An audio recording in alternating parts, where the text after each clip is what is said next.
Folks, Silly Billy Two Half with yet another auction.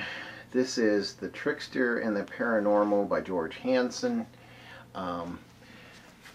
I've read a lot of books in my life, and this book is probably the most thought-provoking. I read it non-stop when I was recovering from minor surgery, and it connected a lot of dots for me. And it also explained why we can't always connect dots on certain things. The author speculates that perhaps there is an unseen force that is recognized throughout the world, the trickster, that actually causes causes us to resist structure, or at least is anti-structure in its intent and in its outlook on things.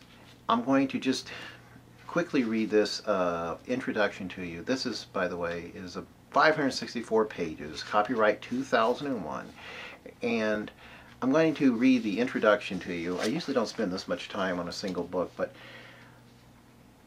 fortune telling is often associated with carnivals, gypsies, and fraud, yet many saints had the gifts of prophecy of knowing hearts. Do fraud and sainthood have something in common? Why did the teacher of the U.S. government's psychic spies become interested in sightings of the Blessed Virgin Mary? The term magic and conjuring have two meanings: use of occult powers and the performance of tricks. The same words for both. Why? The supernatural features in the world's greatest literature.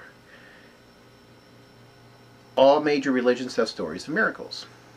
Over half of the U.S. population has had paranormal experiences. Over half.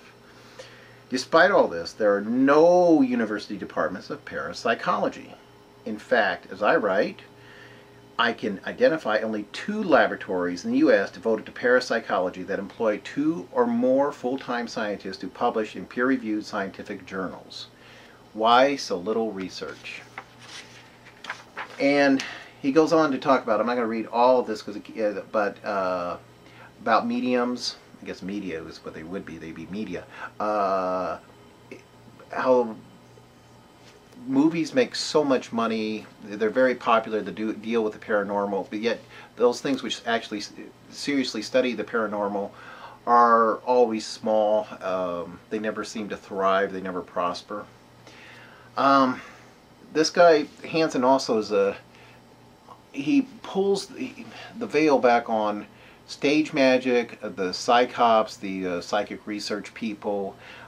His little piece about the amazing Randy is amazing, and I like this because it does pull the veil on pull the curtain back on a lot of arcania and a lot of esoterica.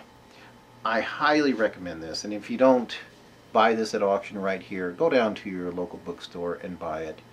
This is The Trickster and the Paranormal, and we're going to start the auction at 1 cent. 1 cent.